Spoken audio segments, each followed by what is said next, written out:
Bulletin में सबसे पहले खेलों की दुनिया से खबर और वो ये कि पीसीबी और यूनुस खान ने बाहमी इत्तफाक़ी राय से राहें जुदा कर ली हैं। यूनुस खान को गुज़श्ता साल नवंबर में 2 बरस के लिए बैटिंग कोच मुकर्रर किया गया था और अब यूनुस खान और पीसीबी की राहें जुदा हो गई हैं। इसकी डिटेल्स हासिल करते हैं नुमाइंदा जियो न्यूज़ सोहेल इमरान से। सोहेल, क्या वजह बताई जा रही है आखिर इसकी? जिस वक्त पाकिस्तान क्रिकेट टीम से जुड़ी एक सबसे बड़ी खबर यह है कि बैटिंग कोच यूनुस खान और पाकिस्तान क्रिकेट बोर्ड के दरमियान जो राहें हैं वो जुदा हो गई हैं। इस तरह इंग्लैंड रवाना होना है पाकिस्तान क्रिकेट टीम ने 25 जून को। उसके साथ बैटिंग कोच यूनुस खान नहीं जाएंगे और ना ही कोई दूसरा बैटिंग कोच इस टूर के ऊपर होगा। पाकिस्तान क्रिकेट बोर्ड ने बड़ी मुख्तसर सी एक एलामिया जारी किया है जिसमें एक बड़े आसान लफ्जों में यह कह दिया कि राहें जुदा होगी बोर्ड और यूनुस खान के दरमियान, और मजीद दोनों अफ्रीकैन यूनुस खान और पाकिस्तान क्रिकेट बोर्ड इस मामले के ऊपर कोई कमेंट नहीं करेंगे। लेकिन ज़राए ने हमें इस बात की तस्दीक की है कि यूनुस खान और पाकिस्तान क्रिकेट बोर्ड के दरमियान इख्तिलाफात थे वो पिछले एक अच्छे से चले आ रहे थे, लेकिन उस दौरान उसमें बहुत ज़्यादा शिद्दत आ गई। यही वजह है कि बैटिंग कोच यूनुस खान ने पाकिस्तान क्रिकेट टीम की इंग्लैंड रवान की। और ये इख्तिलाफात कैसे थे सोहेल, किस मामले से मुतल्लिक थे? ये 5 रोज की जो आइसोलेशन थी जो मुकामी होटल में करनी थी उसमें भी इन्हीं वजूहात की बुनियाद पर नहीं शिरकत की थी। ये इख्तिलाफात साउथ अफ्रीका के खिलाफ सीरीज से शुरू हुए थे जो होम सीरीज खेली गई थी। उसमें मोहम्मद यूसुफ को कैंप में बुलाया गया था, वो नागवार गुजरा था।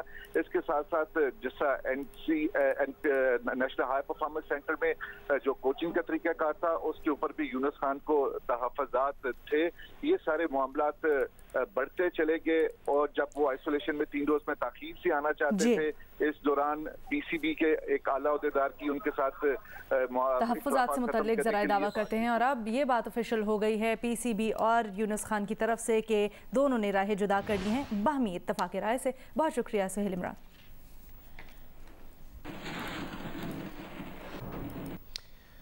वज़ीर आज़म इमरान खान ने कहा है कि अगर मसला कश्मीर हल हो गया तो एटमी हथियारों की ज़रूरत नहीं रहेगी, फिर पाकिस्तान और भारत दोनों मुहज़्ज़ब मुल्क बनकर रह सकेंगे।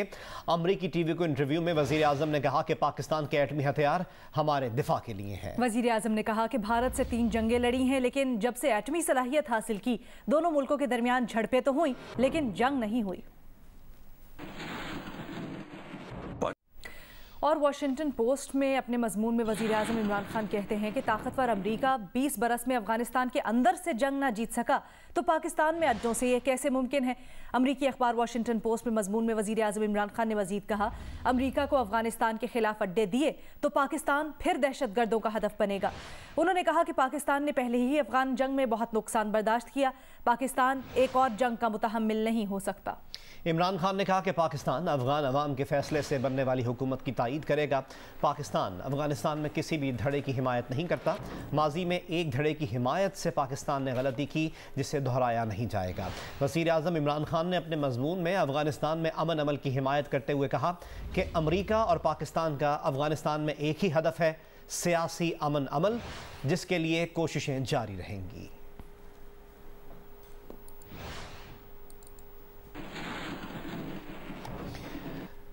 दीगर खबरें शामिल करें और आपको बताएं कि महकमा इंसदाद दहशतगर्दी के DIG उमर शाहिद ने मुत्तहिदा लंदन के रहनुमा वासिल जलील और गिरफ्तार दहशतगर्द के दरमियान टेलीफोनिक गुफ्तगू मीडिया के सामने पेश कर दी और कहा कि रॉ नेटवर्क चलाने में बानी MQM, अनीस एडवोकेट और वासिल जलील काम करते थे। मजीद बताया कि अनीस एडवोकेट और वासिल जलील को लड़कों को भारत भेजने की जिम्मेदारी दी गई थी। गुज़श्ता शब मीरपुर खास से 2 मुल्जिमान को गिरफ्तार किया है। 2003 में ये लड़के तरबियत के लिए इंडिया गए थे।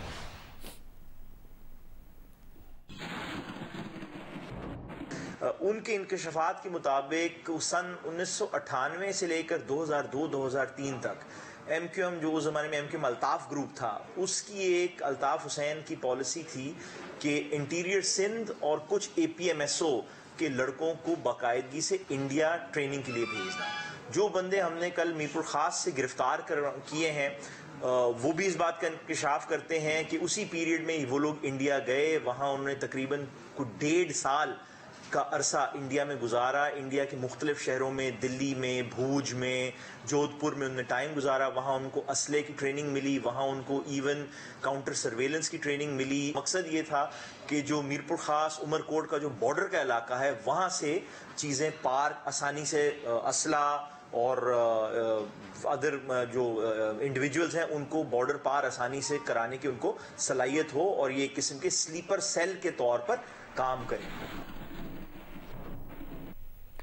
کورونا ویکسینیشن سے متعلق آپ کو اپڈیٹ کریں تو NCOC کی جانب سے کورونا کی چینی ویکسین کے ڈوز میں 6 ہفتوں کا وقفہ دینے کا اعلان کیا گیا ہے۔ یہ فیصلہ سائنسی بنیادوں پر کیا گیا ہے یا ویکسین کی قلت کے باعث؟ اس سے متعلق تفصیلات جانتے ہیں خاور خان سے۔ جی خاور۔ جی NCOC کی جانب سے جو چائنیز ویکسین ہیں سائنو فارم اور سائنو ویک کے ڈوزز میں جو ہے اب 6 ہفتوں کی ڈیلے دیا گیا ہے یا 6 ہفتے کا جو وقفہ دیا گیا ہے، اس کی کیا وجوہات ہیں؟ سائنٹیفکلی کوئی اس کی وجوہات ہیں یا ویکسین کی شارٹیج کے حوالے سے جو ہے یہ فیصلہ کیا گیا ہے؟ سوال سے ہم موجود ہیں ڈاؤ یونیورسٹی میں اور ہمارے ساتھ موجود ہیں پروفیسر سعید خان صاحب۔ NCOC نے جو گائیڈ لائنز ایشو کیے ہیں وہ انٹرنیشنل جو ریکمنڈیشنز ہیں اس پہ بیس ہیں، کیونکہ اگر سیکنڈ ڈوز پہلے 21 دن بعد ریکمنڈیشن تھی، باقی دنیا میں بھی کچھ ایسا ہوا کہ ویکسین کی شارٹیج ہوئی اور اتفاقی طور پہ انہوں نے سیکنڈ ڈوز تھوڑا ڈیلے کی، تو سائنٹیفکلی اس سے بہتر نتائج ان کو ملے، یعنی نقصان کچھ بھی نہیں ہوا، اس کا فائدہ ہوا، نقصان نہیں ہوا۔ اچھا یہ بتائے گا کہ بعض ماہرین کا یہ کہنا ہے کہ اگر اتنا ڈیلے کریں گے 2 ڈوزز کے اندر تو دوسرا ڈوز بھی کیا باڈی جو ہے وہ پہلے ڈوز کے طور پر ہی اس کو لے گی؟ پھر امیون سیلز پہلے سے متحرک ہوں گے، وہ سینسٹائز ہوں گے اور اس کا جو میموری سیلز ہے اس کی پروڈکشن بہت زیادہ مقدار میں ہوں گی، تو ویکسینز ایفیکٹونیس ہے وہ لانگ ٹرم رہی۔ آپ کو اپڈیٹ کریں کہ مسلم لیگ نون کے صدر شہباز شریف FIA کی طلبی پر FIA دفتر پہنچے ہیں، جہاں FIA کی 5 رکنی ٹیم ان سے شوگر اسکینڈل سے متعلق تفتیش کر رہی ہے۔ اس کی ڈیٹیلز حاصل کرتے ہیں نمائندہ جیو نیوز عدنان ملک سے۔ عدنان آگاہ کیجیے گا۔ جی مسلم لیگ نون کے صدر اور قومی اسمبلی میں اپوزیشن لیڈر میاں شہباز شریف کو آج نیب نے 25 ارب روپے کی مبینہ منی لانڈرنگ اور شوگر اسکینڈل کیس میں طلب کیا ہوا تھا۔ تو شہباز شریف آج 11 بجے جنہوں نے بلایا گیا تھا وہ تقریباً 11:47 پہ یہاں پہنچے ہیں اور ابھی تک وہ نیب کی 5 رکنی ٹیم کے سوالات کے جوابات دے رہے ہیں، جس کی سربراہی ڈائریکٹر FIA لاہور ڈاکٹر رضوان کر رہے ہیں اور ان کے ساتھ مبشر ترمزی ہیں، لیگل ڈپٹی ڈائریکٹر ہیں، رقیہ صاحب ہیں اور اس کے علاوہ علی مردان شاہ ہیں جو ان سے تفتیش کر رہے ہیں۔ ان کو اس سے قبل جو ہے 20 سوالات پر مشتمل ایک سوال نامہ ارسال کر دیا گیا تھا۔ ڈائریکٹر FIA کی سربراہی میں یہ اس وقت پیشی جاری ہے۔ بہت شکریہ۔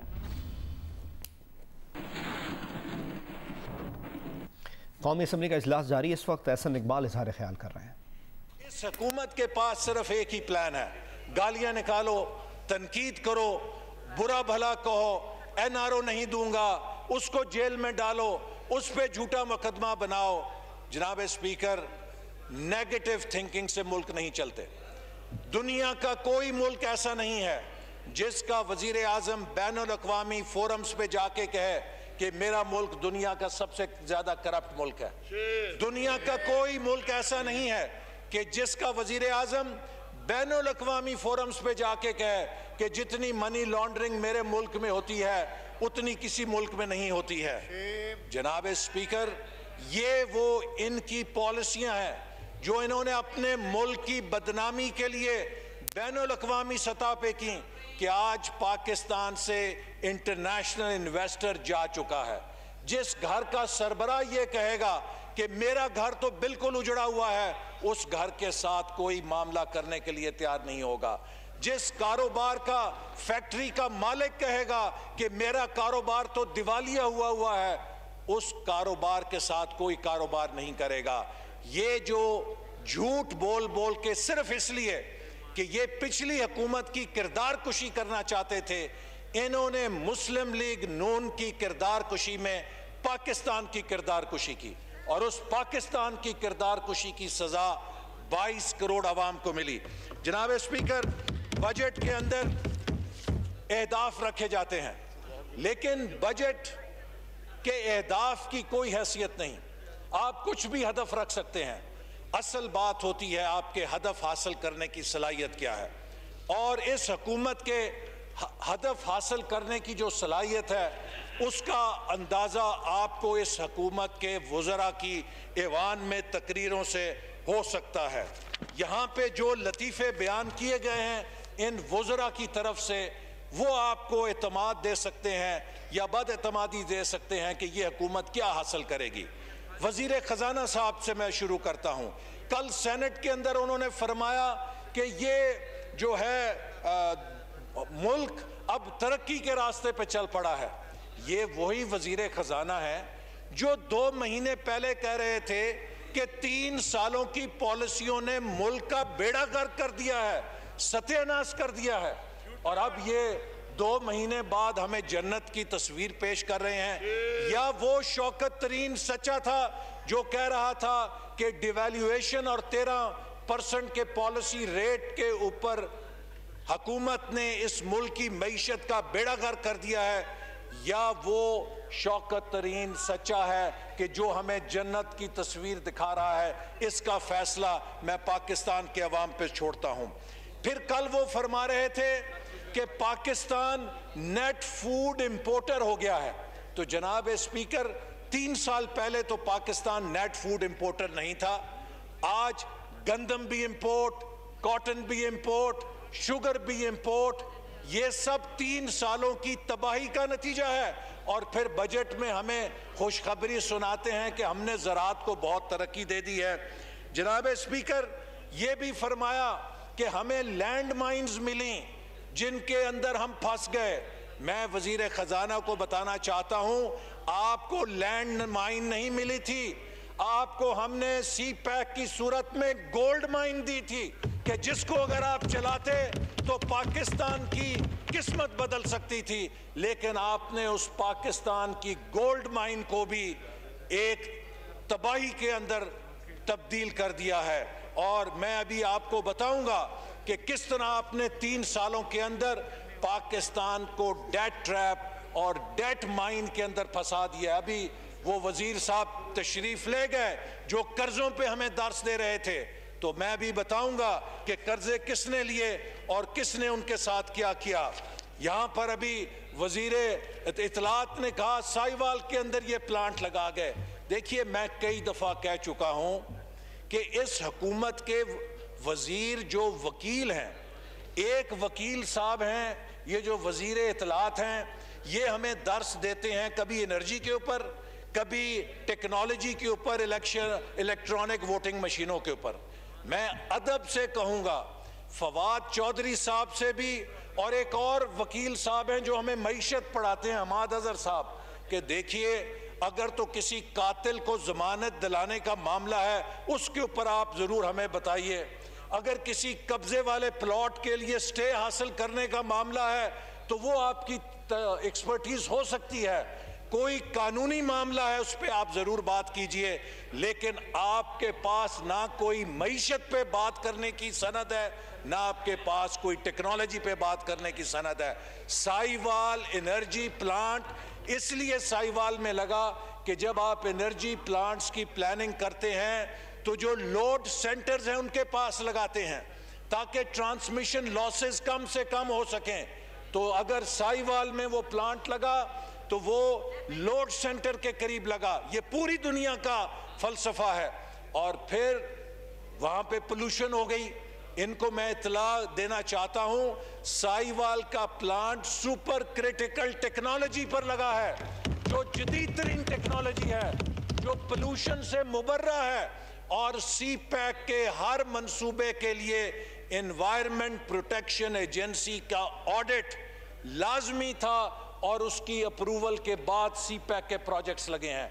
ये इनका वतीरा है कि सी पैक के जितने मंसूबे हैं ये उन पर कीचड़ उछालते हैं, ये उनके ऊपर झूठे इल्जाम लगाते हैं, ये सी पैक को मुतनाज़ा करके सी पैक को नुकसान पहुंचाते हैं। यही वजह है कि वो सी पैक की गोल्ड माइन जो पाकिस्तान के लिए डेस्टिनी चेंजर थी, गेम चेंजर थी, फेट चेंजर थी, आज उसको इन्होंने हॉल्ट कर दिया है।